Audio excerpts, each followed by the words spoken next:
Ratapan 3 ayat 21 sampai yang ke-25, demikian firman Tuhan 2-3. Tetapi hal-hal inilah yang kuperhatikan, oleh sebab itu aku akan berharap. Tak berkesudahan kasih setia. Mana jemaatnya ya? Oke, kita ulangi dari awal. 2-3. Tetapi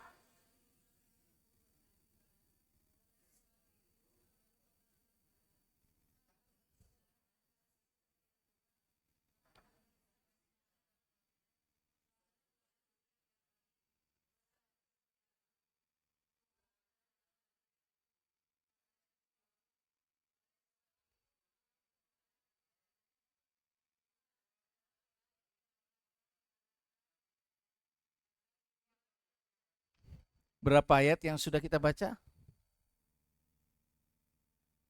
Ada 5 ayat yang sudah kita baca ya.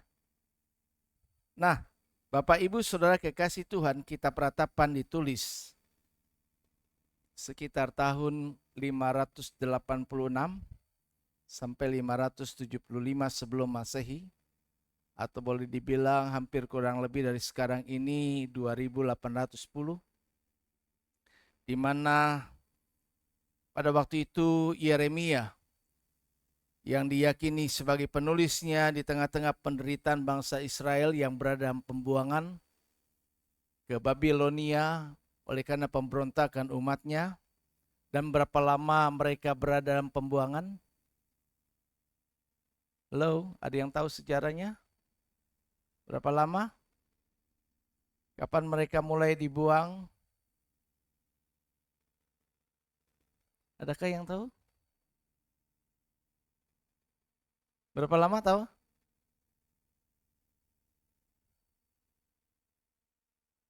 Ayo. Berapa lama? Baik, kita tunjukkan dengan ayat ya. Tapi ini yang nanti saya khotbahkan di akhir tahun. Yeremia.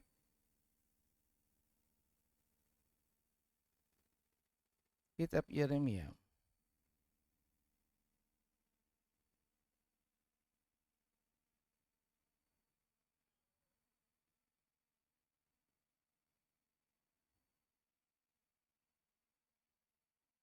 Pasal 29 ayat yang ke-10. Boleh dibaca? Ada yang sudah dapat?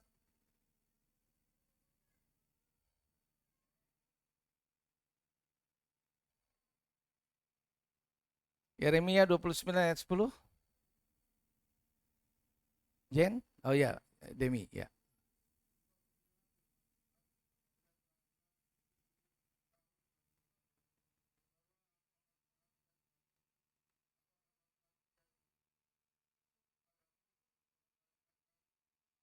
Iya.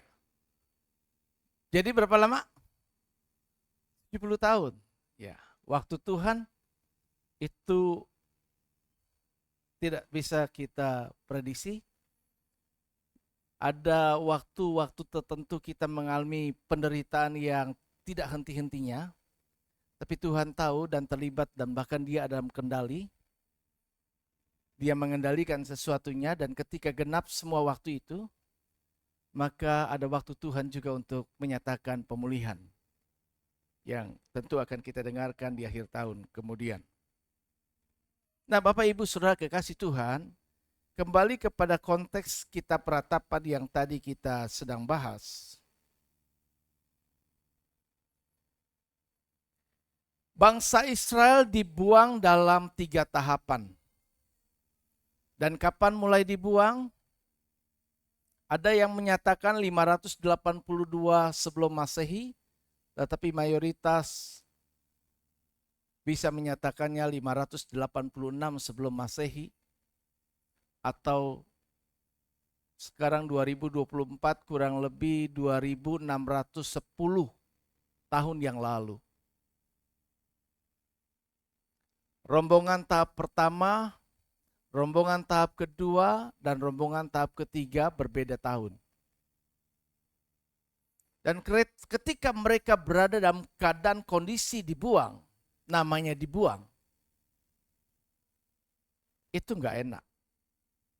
Bangsa Israel adalah bangsa pilihan. Umat yang terkasih.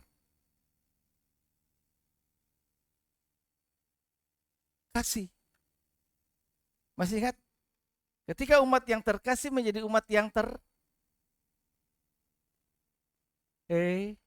tersisi, kan gampang, kan udah dibahas semuanya. Dari terkasih tersisi, terbuang, dibuang. Memang jalannya ada. Ya, ini umat dasar keras tengkuk. Suka berontak sama Tuhan dan dalam praktek hidupnya juga berontak. Bangsa Yehuda pada waktu itu, Yahudi itu ditetapkan upeti tertentu yang harus dibayar, tetapi mereka tidak membayar. Sehingga lama-lama kemudian bangkitlah amarah. Maka Yerusalem diserang. Kotanya dihancurkan dan umatnya dibawa ke Babilonia untuk ditawan. Mereka dalam keadaan pembuangan, situasi yang sulit, situasi yang tidak menyenangkan. Nah, kitab Ratapan ini menjadi salah satu kitab yang tergolong dalam kenabian dan nabi besar yaitu Yeremia, dan menjadi bagian salah satu 5 kitab gulungan. Di sini berisi tentang keluh kesah daripada Nabi Yeremia di tengah-tengah situasi yang tidak menyenangkan. Dia tuangkan, dia tuliskan dalam kitab Ratapannya. Namun di tengah-tengah situasi perenungannya akan hal yang terjadi, maka Yeremia sempat teringat, berpikir, sebenarnya Tuhan itu sayang. Tuhan itu mengasihi. Dan kasihnya tentunya, kalau dulu dia mengasihi, saya meyakini dia tetap mengasihi. Dan untuk ke depan dia akan juga tetap mengasihi. Sehingga dia tulis tak berkesudahan, kasih setia Tuhan selalu baru tiap pagi, selalu baru tiap hari.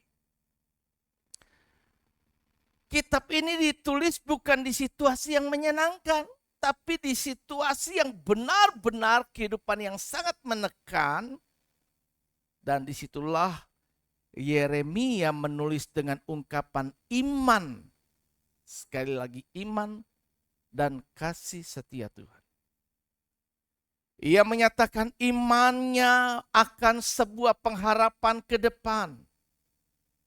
Bahwa Tuhan yang punya kasih setia itu pasti akan menolongnya. Nah, pembelajaran apa yang bisa kita dapatkan?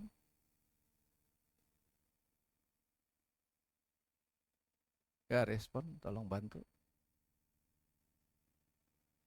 Ya, respon. Boleh bantu dari belakang aja ya. Tolong diperhatikan slide-slide yang saya bicara.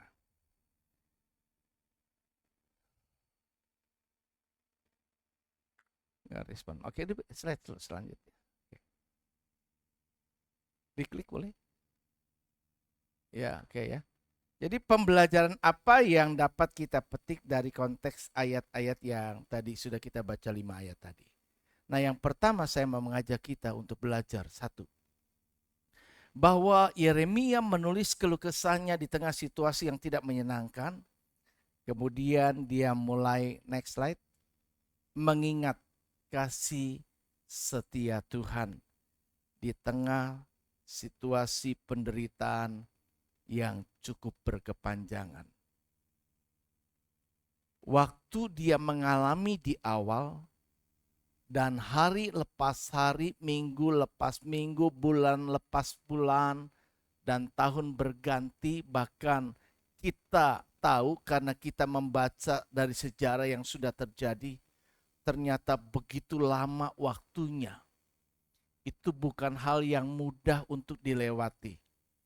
Tetapi satu hal yang sangat baik adalah kita belajar bahwa penting buat kita mengingat kasih setia Tuhan saat kita mengalami penderitaan, saat kita mengalami situasi yang tidak menyenangkan, saat kita mengalami tekanan kehidupan yang luar biasa, yang bisa membuat kita menjadi putus asa, yang membuat kita tidak merasa ada jalan baiknya, yang bahkan mungkin membuat kita berpikir akhirnya kayaknya nggak ada Tuhan nih, kayaknya salah beriman nih.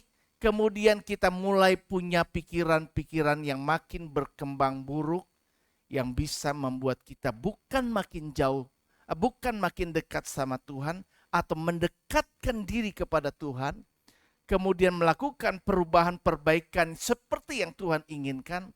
Bukan pembelajaran yang bisa kita dapatkan, tetapi kita menilai sesuatu hal, Tuhan tidak adil, Tuhan tidak baik, Tuhan tidak sayang sama saya, dan lain sebagainya. Yeremia menulis bahwa pada ayat 21, tetapi hal-hal inilah yang kuperhatikan. Jadi situasi ketika kita mengalami keadaan-keadaan yang tidak menyenangkan, biasanya yang selalu kita lihat, yang selalu kita pikir, yang selalu kita perhatikan, bukankah masalah yang sedang kita jalani, bukan? Kita sampai lupa bahwa Allah itu punya kasih dan kasihnya itu tentu tak berkesudahan.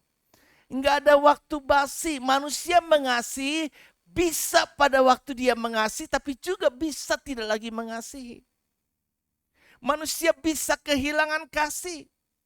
Tetapi firman Tuhan ini mengingatkan kepada kita bahwa kasih setianya Tuhan itu selalu sampai selama-lamanya, tak berkesudahan.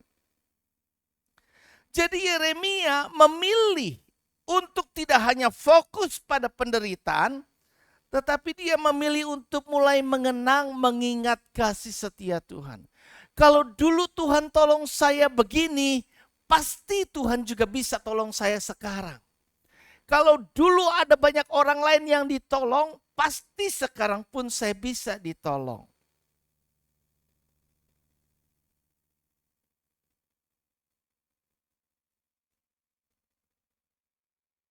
Kalau dulu ada banyak perkara mujizat yang Tuhan nyatakan, sekarang pun perkara mujizat yang dulu dilakukan oleh Tuhan, itu pun tetap berlangsung dan berlaku sampai sekarang. Bahkan untuk yang akan datang. Yang pertama, ingat kasih. Allah mengasihi. Apakah Tuhan bisa pilih kasih? Halo?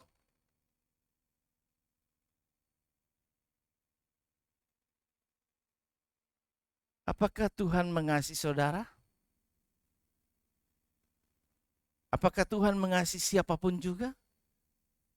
Orang baik maupun orang jahat?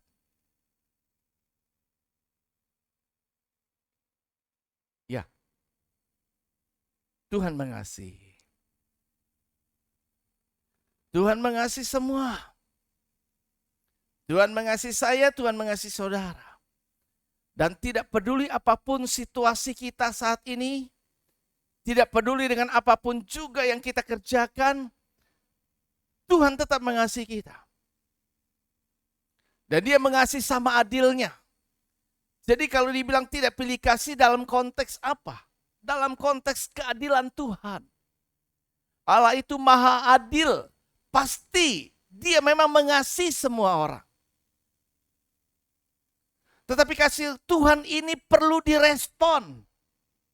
Yang membuat pembedaan antara satu dengan yang lainnya adalah bukan karena Tuhan yang membedakan kasihnya, tetapi respon kita menerima kasih setia Tuhan itu. Ini yang harus dipahami. Kita tahu dalam kekristenan murid-murid Tuhan ada berapa? 12 murid utama. Dan adakah di antara 12 murid ini yang paling dikasihi Tuhan? Apakah Tuhan tidak adil karena dia adalah murid yang paling dikasihi? Dan siapakah itu yang dikasihi? Yohanes. Kenapa dia begitu paling dikasihi dan bagaimana kita bisa tahu dia paling dikasihi? Hah? Siapa itu yang ngomong? Oh, Pak Herman. Iya. Apa yang diperintahkan? Dituruti. Oh, responnya begitu karena dia nurut gitu ya. Alkitab menulis waktu dalam perjamuan malam,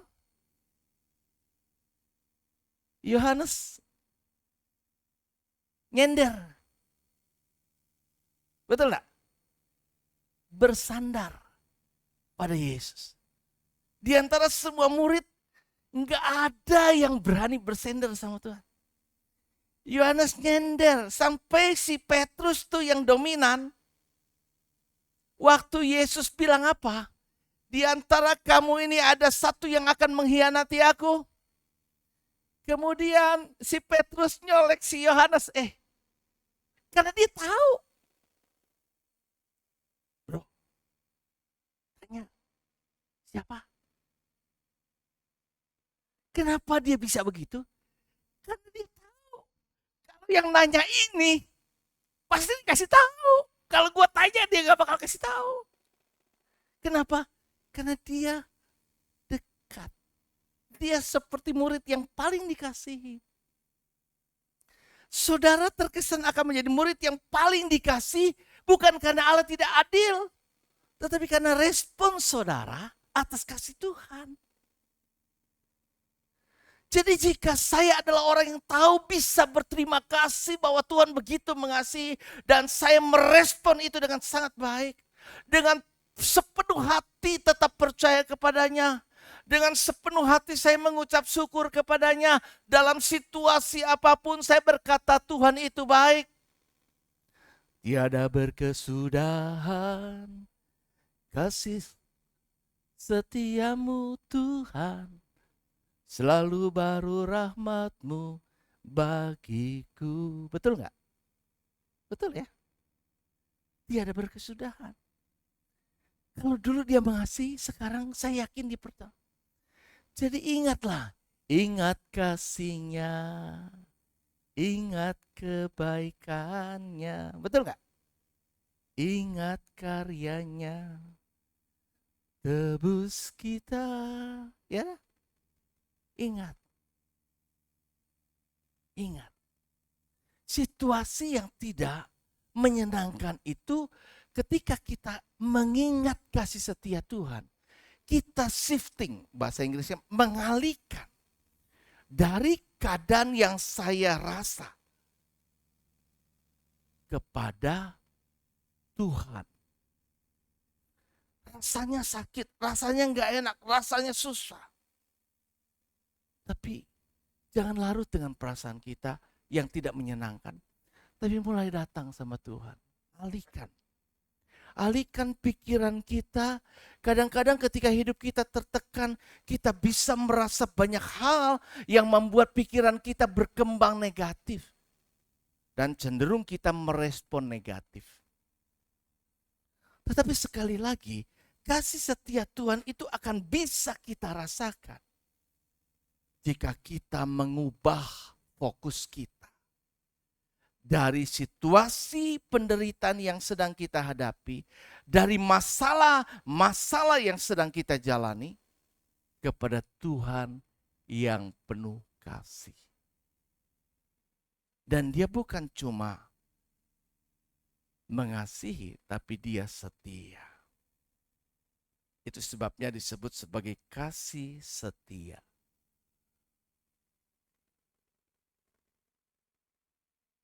Jadi kasih Tuhan perlu direspon. Belum pernah ada, betul nggak? Kadang-kadang buat orang-orang yang merasa tersayat hatinya. Kasih di dunia, semuanya pada gombal. Sanggup menerima diriku. Apa adanya, bukan ada apanya.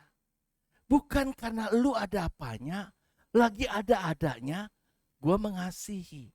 Ya, ada duit, abang sayang, nggak ada duit, bakyak melayang.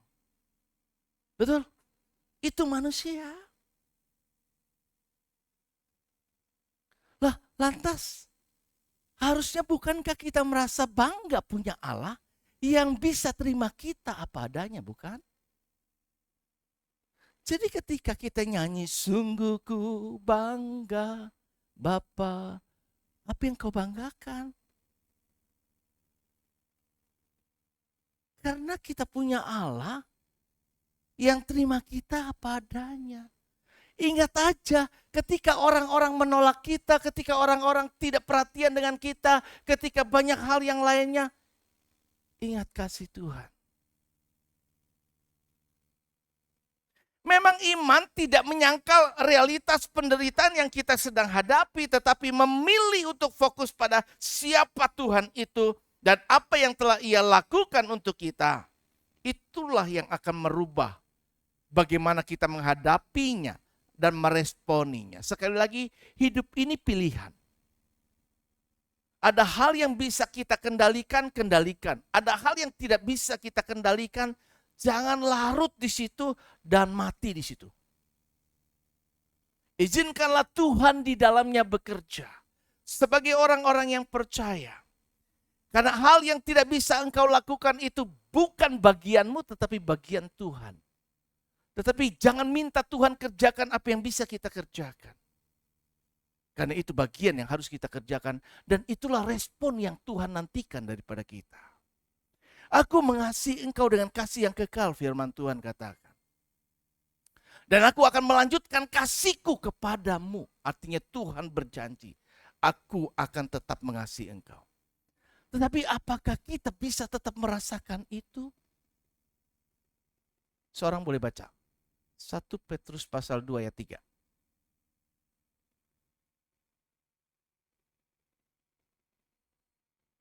Dia ada di teks ini. 1 Petrus 2 ayat 3. Apa? Silakan. Yuni, ya. Ya.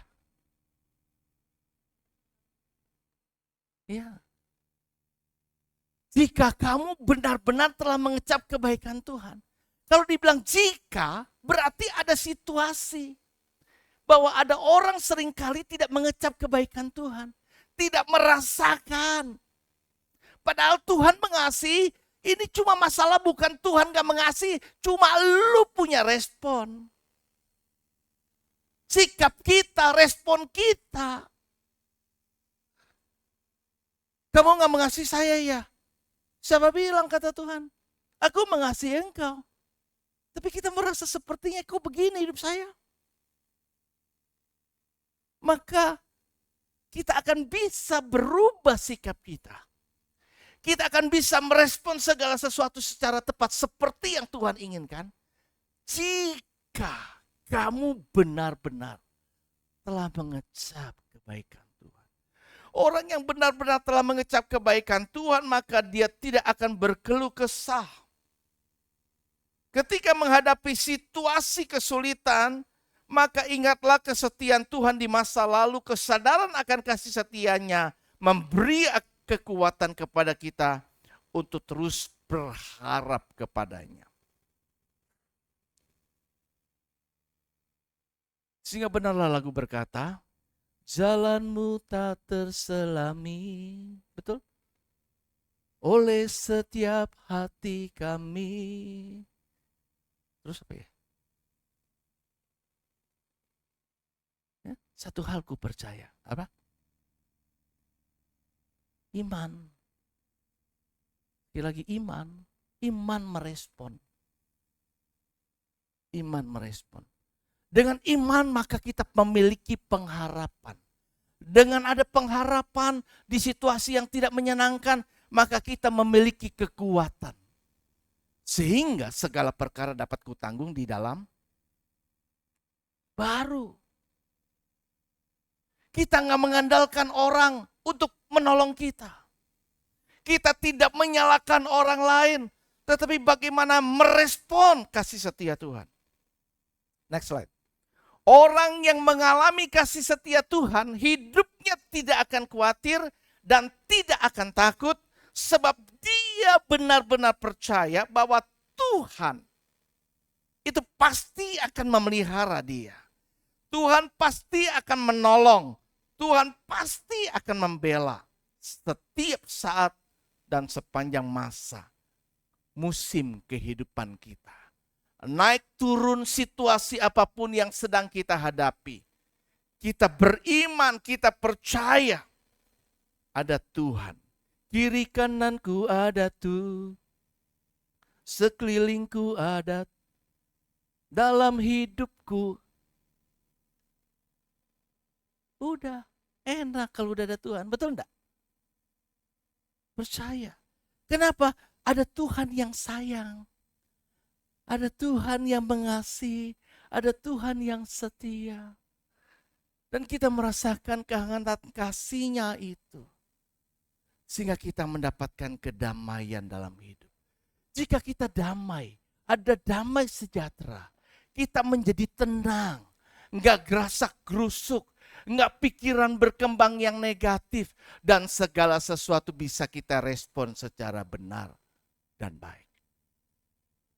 Orang yang mengalami kasih setia Tuhan, hidupnya penuh sukacita dan pengharapan.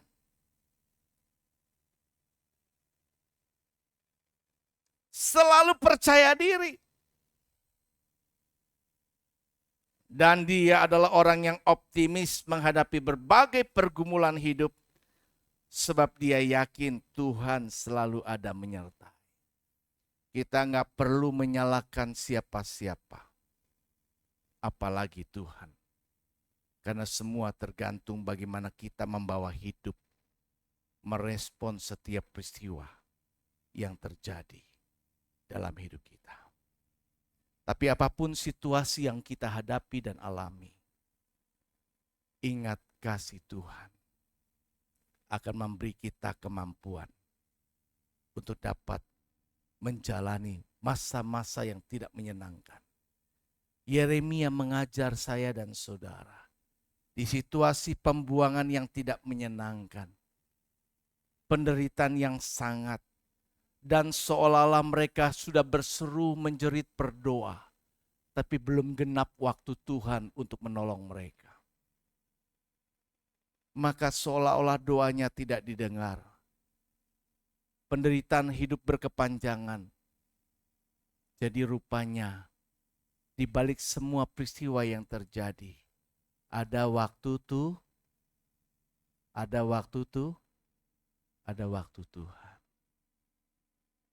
Kita belajar ada waktu Tuhan. Sabar aja. Tidak ada show yang tidak pernah berakhir, bukan? Tidak ada tali sepanjang apapun yang tidak ada ujungnya, bukan? Maka R.A. Kartini bisa mengatakan habis gelap. Kenapa? Rupanya dia punya pengharapan. Sekalipun jalan-jalannya itu lorong kegelapan, tapi pasti ujungnya nanti ada terang. Jika kita tetap bisa merespon selama perjalanan lorong kegelapan tadi secara tepat dan benar. Yang kedua, kasih setia Tuhan tidak pernah berkesudahan. Tak berkesudahan kasih setia Tuhan, tak habis-habisnya rahmat-Nya. Jadi kasih setia Tuhan itu adalah perjanjian abadi. Tuhan berjanji, aku akan tetap mengasihi engkau. Dan aku akan melanjutkan kasihku kepadamu. Kalau Tuhan berjanji, dia sanggup untuk bisa menggenapi. Manusia kadang-kadang tidak seperti itu. Waktu kasih Tuhan itu tidak ada masa expired. Sudah kadaluarsa itu dulu kan. Dulu memang saya orang yang paling dikasih Tuhan, tapi sekarang sudah tidak. Enggak begitu. Allah tetap mengasihi kita. Kalau dulu dia mengasihi, sekarang pun dia tetap mengasihi. Dan apakah engkau benar-benar merasakan katanya. Jika kita benar-benar kecaplah dan lihatlah. Betul kan? Betapa baiknya Tuhan itu. Rasakan dan nikmati kasih setia Tuhan. Betul gak? Baru mengalir. Syukur bagimu Tuhan, segala hormat bagimu Tuhan, Allah yang mengasihiku. Yakin? Allah yang memeliharaku selamanya. Selamanya. Rahmat Tuhan yang baru setiap pagi menunjukkan bahwa Tuhan terus memelihara hidup kita setiap hari. Tersedia kasih Tuhan setiap hari. Kasih-Nya selalu baru, tidak basi. Dia menyayangi kita dengan kasih yang konstan tetap. Kalau dulu kadarnya 100%, sekarang kadarnya tetap 100%. Manusia seringkali kadar kasihnya memang saya mengasihi Tuhan. Tetapi saya tidak lagi mengasihi Tuhan sepenuh hati, sepenuh jiwa, sepenuh akal budi, dan sepenuh kekuatan saya. Karena kadarnya sudah mulai berkurang. Tapi kasih setia Tuhan tetap 100%. Tidak berkurang 1% atau 0, sekian persen. Dia tetap bulat 100%. Orang yang mengalami kasih setia Tuhan, dia akan mendapat kesegaran rohani. Dan hidupnya pasti bersemangat. Enggak loyo. Enggak pernah pikir tinggalkan pelayanan. Enggak pernah pikir tinggalkan Tuhan lebih parah lagi. Pegang ini baik-baik. Kenapa kita tidak akan tinggalkan Tuhan? Waktu Yesus mengalami situasi murid-murid banyak meninggalkannya. Dia lihat satu persatu mundur. Ngomongnya terlalu keras. Nggak enak nyelekit hati. Dia mulai ditinggalkan beberapa orang. Sampai tinggallah murid-murid inti dan dia berkata kepada murid-murid inti itu. Di situasi saya merasa ditinggal. Apakah engkau juga tidak akan meninggalkan aku? Apakah engkau tidak pergi juga seperti mereka? Tuhan, murid-murid merespon, Tuhan enggak. Orang-orang tinggalkan, tapi aku tidak akan tinggalkan. Aku benar-benar merasakan perkataanmu adalah hidup yang kekal. Engkau adalah satu-satunya untuk bisa saya selamat. Betul? Karena kita meyakini cuma ada satu-satunya yang bisa membawa kita selamat. Akulah jalan, kebenaran, dan gak ada lagi yang lain. Kalau seandainya ada jalan menuju Roma banyak, saya mungkin boleh tidak memilih Anda. Tetapi karena Yesus satu-satunya, maka pegang baik-baik. Jangan pernah lepaskan. Ini satu-satunya. Kalau ada orang-orang tidak lagi ke gereja, kalau ada orang-orang yang tidak lagi setia sama Tuhan, tapi engkau akan tetap setia. Kenapa? Karena engkau menyadari ini satu-satunya yang terpenting dalam hidupmu. Yang lain, enggak ada yang lebih penting daripada Yesus. Yang lain tidak membawa kita kepada keselamatan. Tidak membawa kita kepada kebenaran. Tidak membawa kita kepada kehidupan. Tetapi Yesus, jalan, kebenaran, dan kehidupan. Asal ada Yesus cukup bagi kita. Dan kasih Tuhan tidak pernah berkesudahan. Yang terakhir, Tuhan itu bisa dirasa baik bagi orang yang menanti-nantikannya. Jika saudara tidak menanti-nantikan, saudara mungkin tidak akan bisa merasakan. Sekali lagi, kasih Tuhan akan terasa berbeda. Bukan karena Allah tidak adil, tapi karena Tuhan melihat respon kita. Tuhan bilang, Yakobus bilang apa? Mendekatlah kepadaku. Mendekatlah kepadaku. Nggak hafal ayatnya. Ayo. Mendekatlah kepadaku, maka aku akan mendekat kepadamu. Ini magnet loh.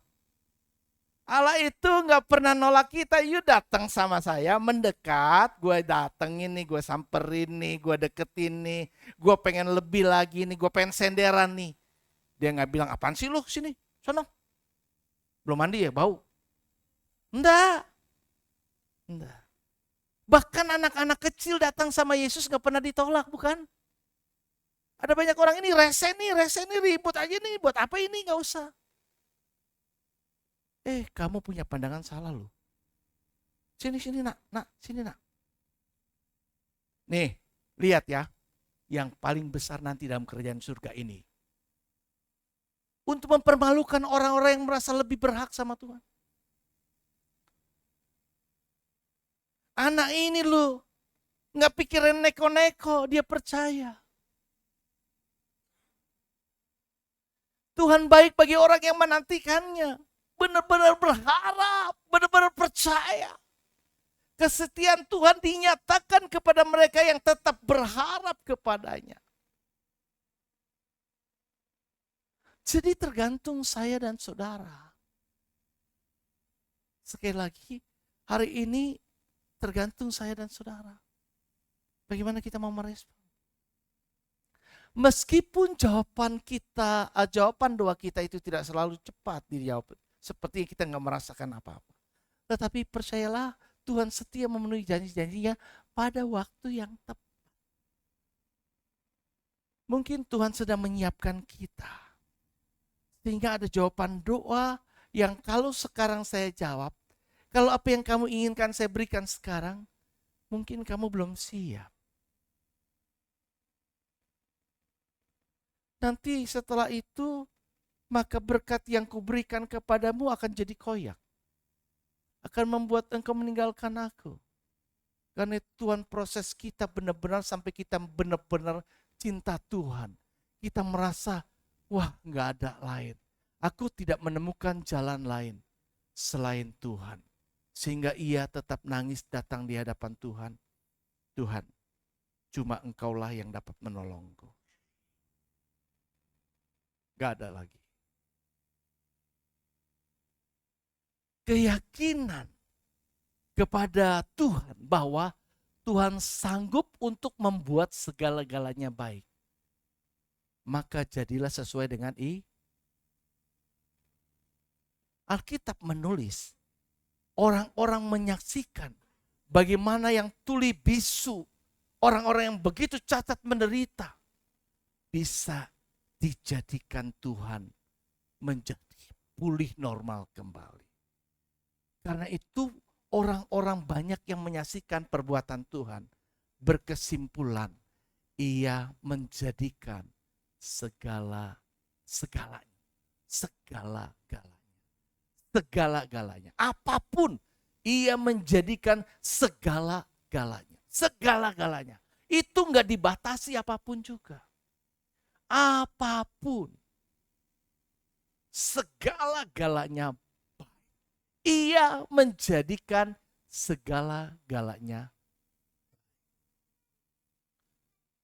Maka dia percaya dari semula telah kau tetapkan hidupku dalam tanganmu, dalam rencanamu Tuhan. Betul gak? Rencana indah telah kau sediakan bagi masa depanku. Terus kita bilang, semua baik, semua baik. Betul gak? Apa yang telah kau perbuat, nangis. Semuanya baik walaupun sekarang menderita. Tuhan, aku percaya semuanya baik. Mulai mengalir. Penyerahan total sama Tuhan. Ketika engkau menyerah, engkau tahu cuma Tuhan yang baik. Berharap penuh kepadanya. Dia mulai bekerja untuk menjadikan segala-galanya yang baik. Yang lain mereka-reka kejahatan. Ia menjadikannya baik adanya. Amin. Gak perlu khawatir. Tugas kita makin cinta respon sama Tuhan. Makin setia sama Tuhan. Makin percaya sama Tuhan. Jangan kendor.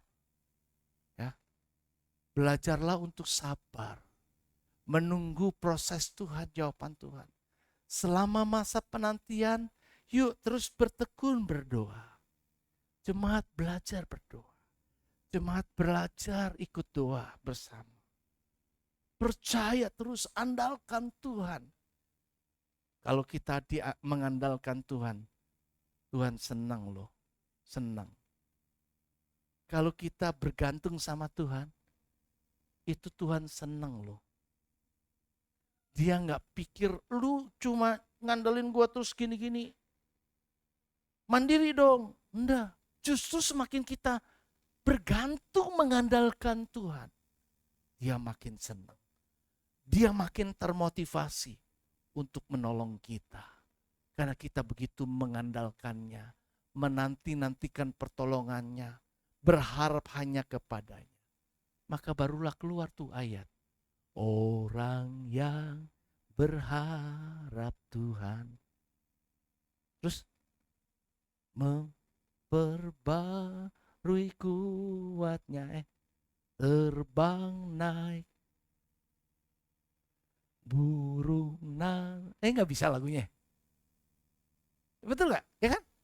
Orang yang berharap Tuhan kan, Yeremia pasal berapa? Ya Tuhanku. Ya nanti kita Bible quiz kayaknya. Oke, jadi orang yang berharap sama Tuhan, dia memperbarui kekuatannya. Untuk menantikan waktunya Tuhan yang membuat segala-galanya adalah baik. Maka hati kita akan dipenuhi dengan kebaikan, tidak ada kebencian, tidak ada kekhawatiran. Semua yang ada kasih Tuhan memenuhi hidup kita. Amin. Yuk mari kita bangkit berdiri.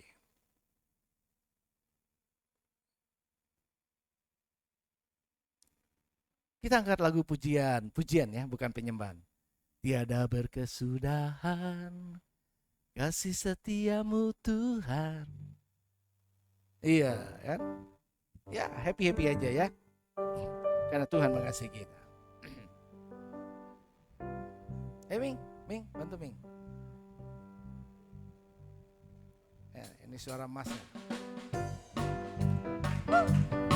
Haleluya. Mari kita rasakan kasih setia Tuhan di dalam hidup kita.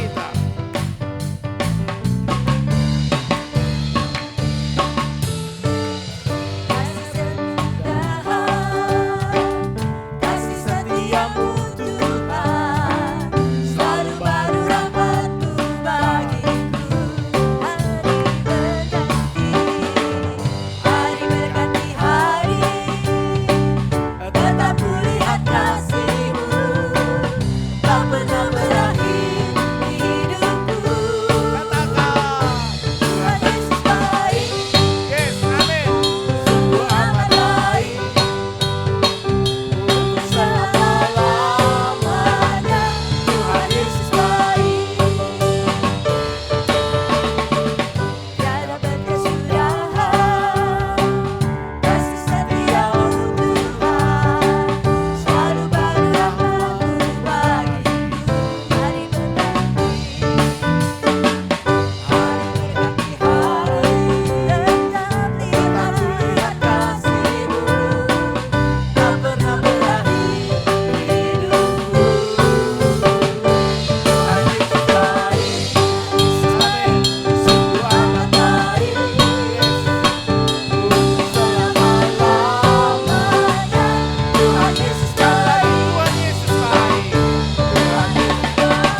kasih Tuhan Allah yang maha baik bagi kami dan kebaikan-Mu kekal sampai selama-lamanya.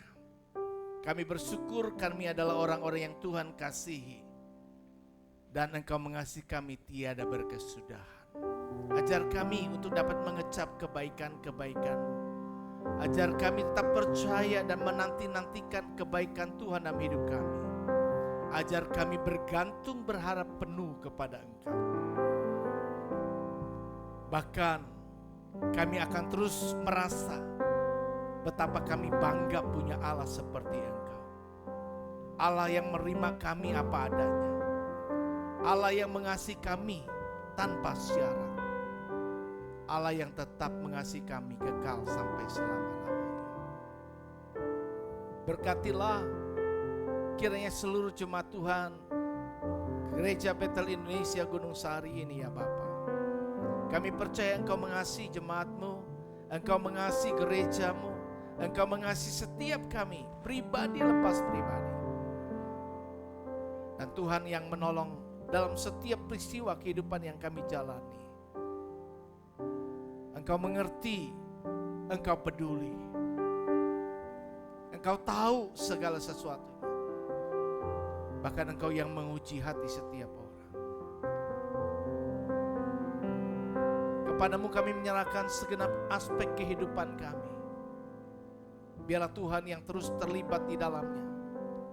Dan kedaulatan-Mu, otoritas-Mu di atas segala-galanya menetapkan apa yang Bapa rencanakan dan kehendaki dalam tiap-tiap kehidupan kami. Terima kasih ya Tuhan, hamba-Mu berhenti berbicara. Kiranya firman ini tidak berlalu seiring dengan waktu selesainya pemberitaan ini. Roh Kudus akan terus mengingatkan kami, menyempurnakan apa yang tidak sempurna dari hamba-Mu. Dan biarlah Roh Kudus akan menolong setiap kami untuk tetap percaya akan kebenaran firman. Supaya benih-benih firman yang ditabur jatuh di tanah yang subur, dapat berbuah dan mengerjakan apa yang Bapa kehendaki di dalam hidup kami.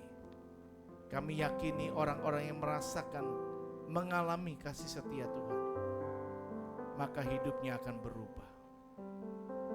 Terima kasih ya Bapa. Ini doa kami kepadamu dalam nama Tuhan Yesus. Haleluya. Semua kita yang percaya dan bersyukur katakan amin. Amin.